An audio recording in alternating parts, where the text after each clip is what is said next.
everybody. This is Dwayne again, and we're here for the second half of this lesson, lesson number 19 on Crossroads tonight. And, last time I spoke with you, last week I spoke with you, I was actually on the road in Selma.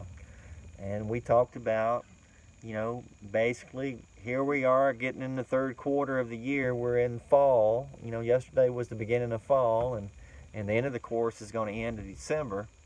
And then we'll start over again in January, okay?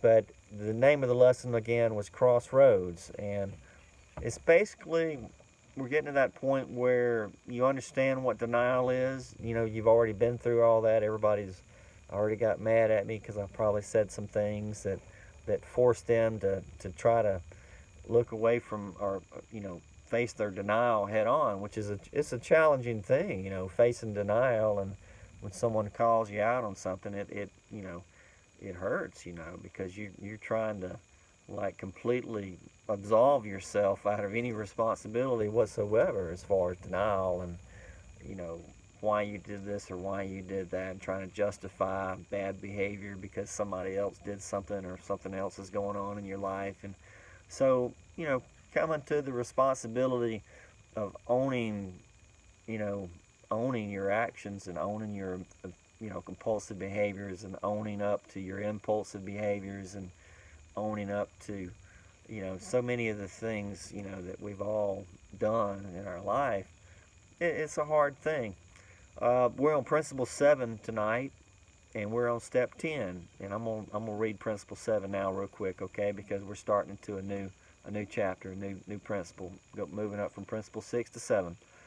Reserve a daily time with God for self-examination, Bible reading, and prayer in order to know God and His will for my life, and to gain power and to follow His will. So basically, the road of life, you can call it a journey. It doesn't matter. The dream I had that time, it was actually, I was on a train, and it was my train, and all those carts were getting added to my train, right? And some of them against my will, and some of them willingly, but eventually all that caught up with me, and it was slowing me down and hurting me in so many ways. And I had to get that fixed, and I actually had to ask Jesus for help and how to get rid of some of that stuff. And then I realized that even though we ask Him, we have to keep Him along in the process.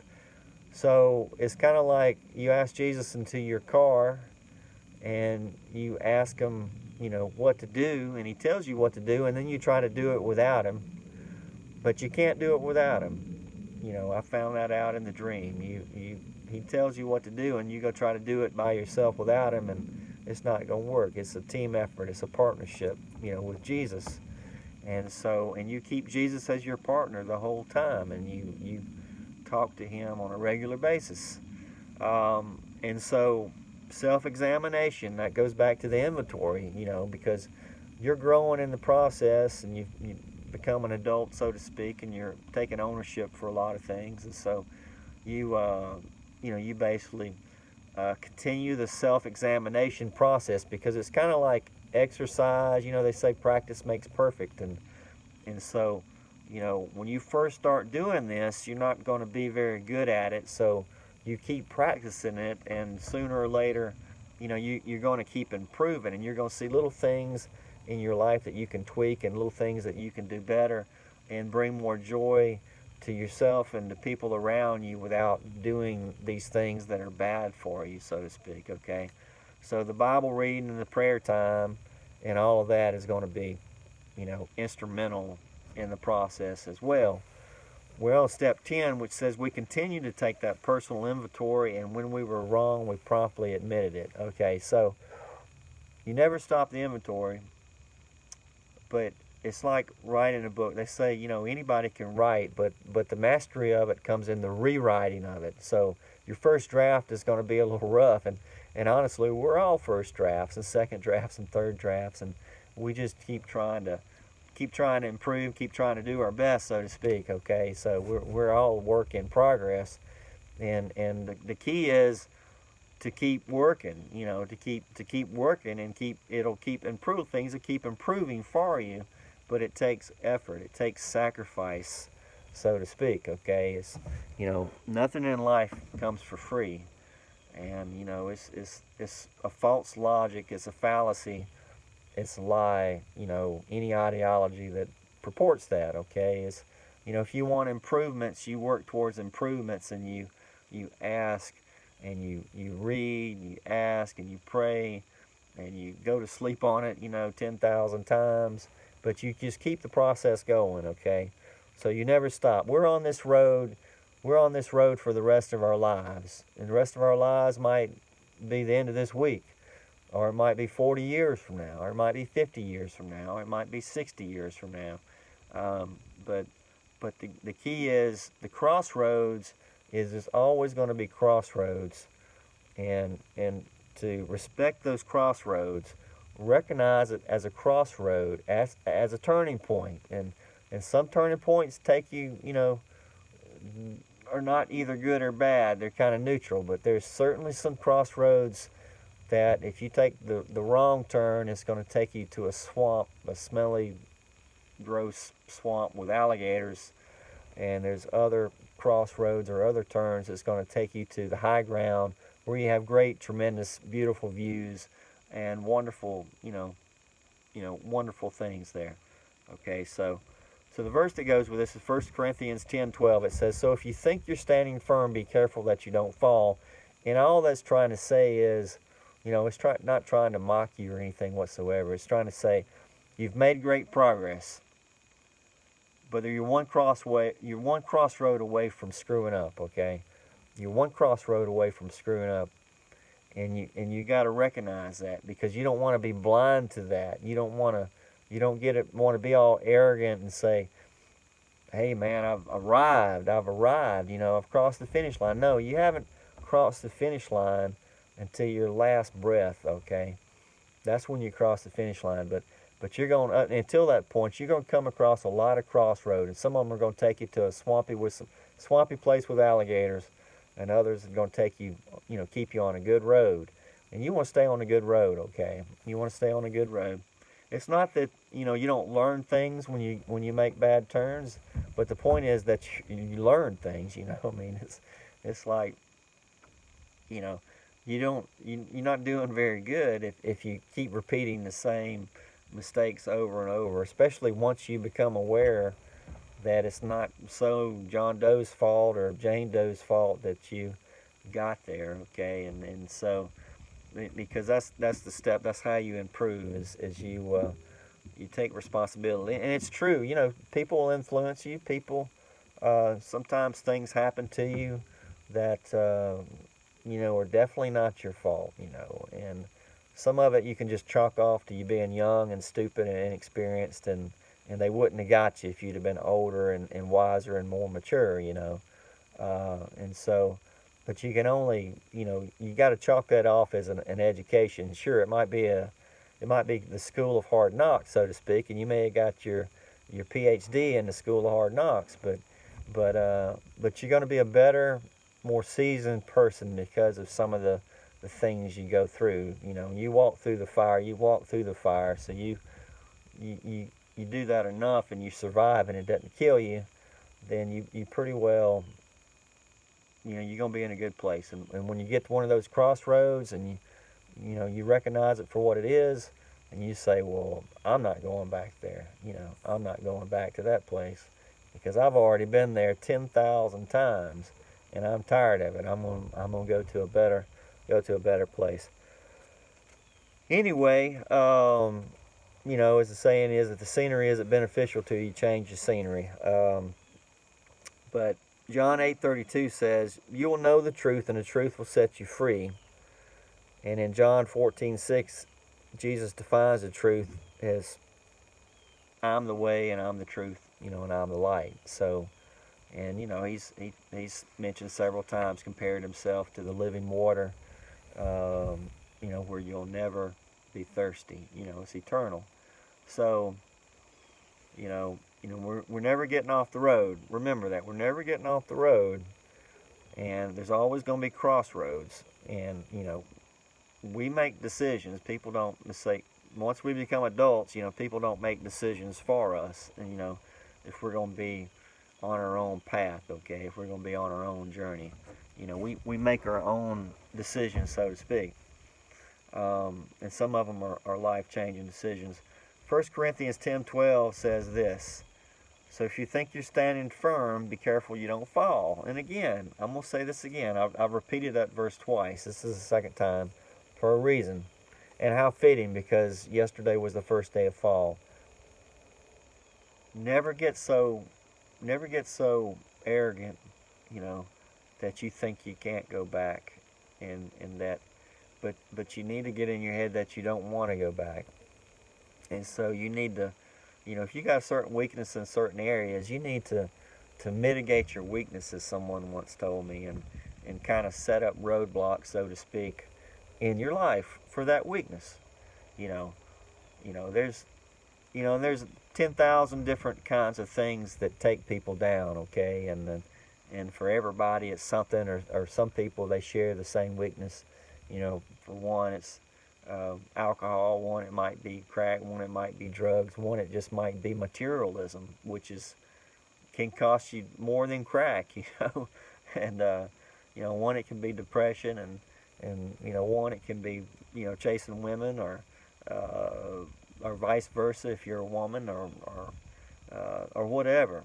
But anyway, so, you know, set up roadblocks. You know, there's two kinds of alcoholics, for instance. There's one that can keep a bottle of whiskey in his living room and look at it every day, and walk over to it, and he hadn't had a drink in 30 years. And there's the other that can't do that. They gotta stay away from it.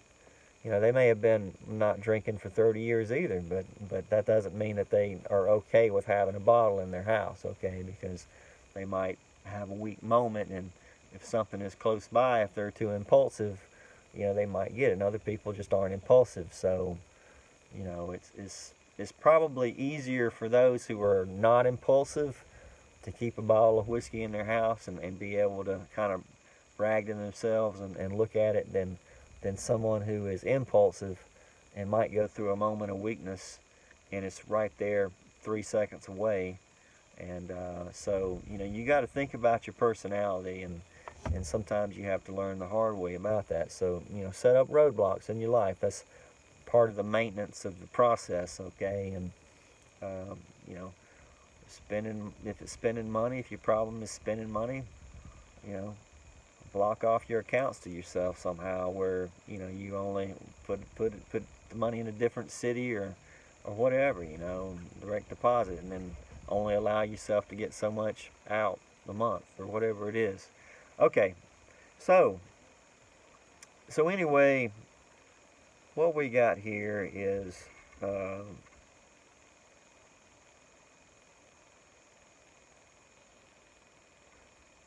Lamentations 3:40, you know, talks about, again, examining your ways and testing them. And this is a continual process. Like I said before, you continue the process, okay? And you continue the process, and you refine the process as you get older.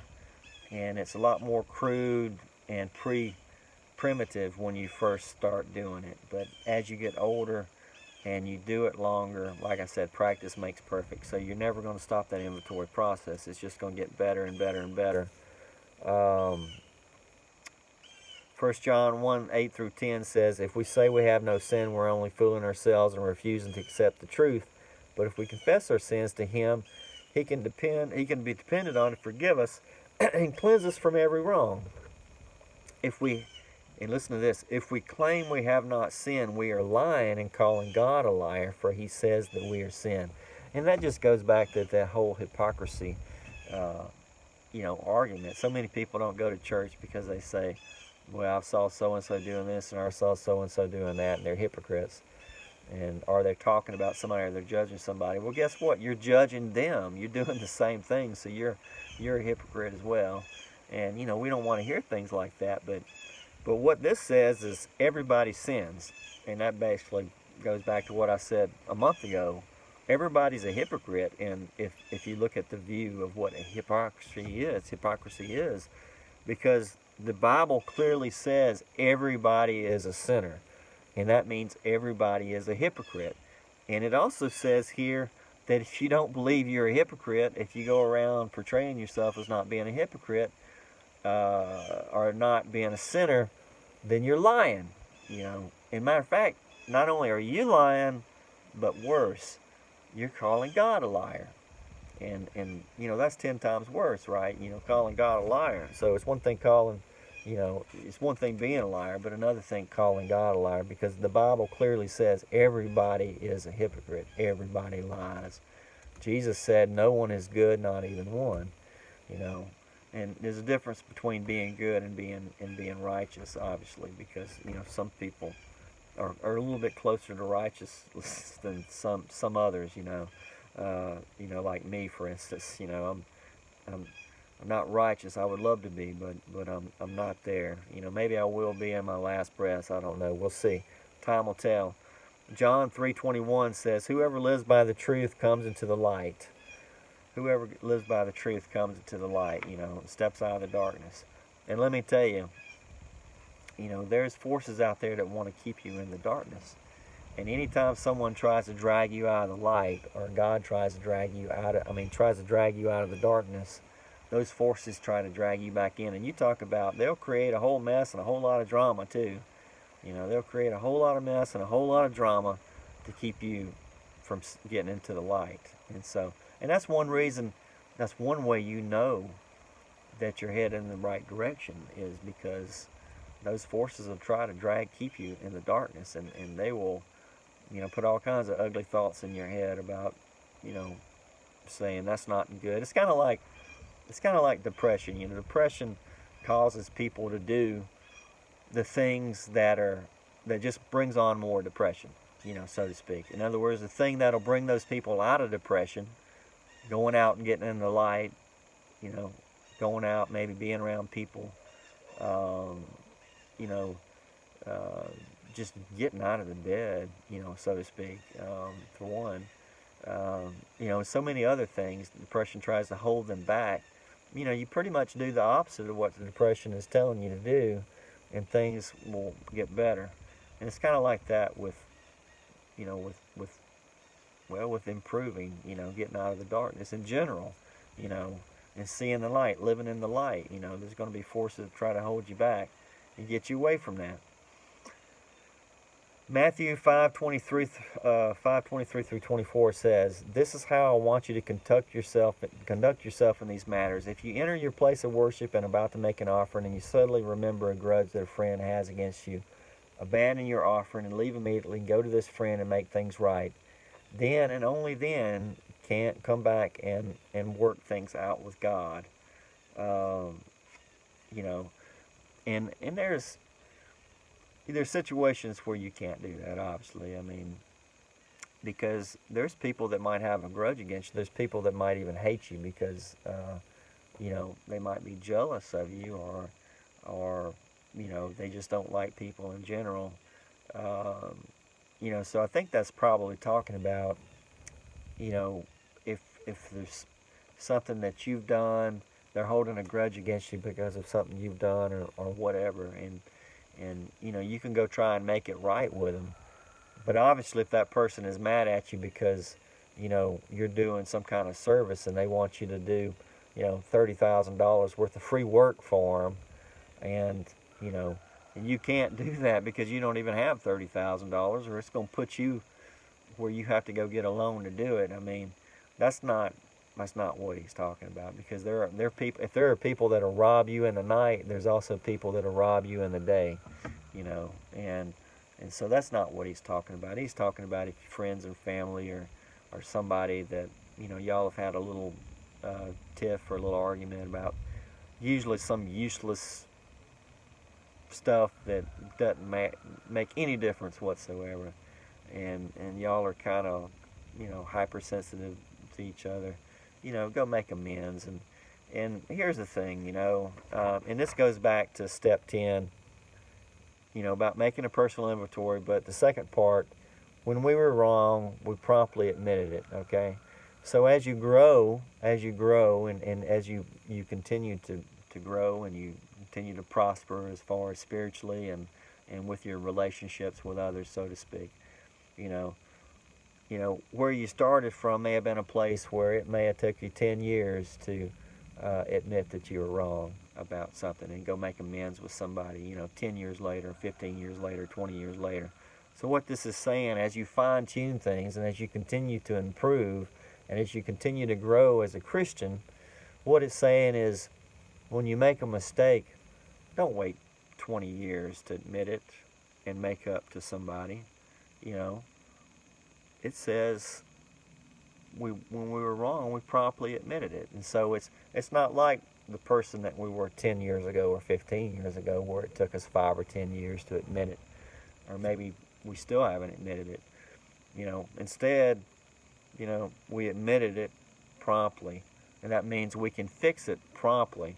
And that means if we're going to the altar and we're offering our sacrifice, so to speak, and, we think about something that we did or a conversation we had with somebody and hurt their feelings or some other mess from last week, we were sitting there and we promptly admitted it and we left and then we got things right, okay? We got things right. And then we came back to the altar and offered a sacrifice. And that's where we're at. And just remember, we're always on the road, but you've come a long ways. You've come a long ways. We all have, okay? We've come a long ways from where we were 5 years ago or 10 years ago or even 15 years ago. So we're on a better road. Just got to make sure that we don't make as many bad decisions, that we make better decisions, and especially that we include God in those decisions. And with that, I'm praying for you every day, praying for you, and, hope the best for you, and I hope you're safe, and I hope you have a good fall, and we will see you next week. All right.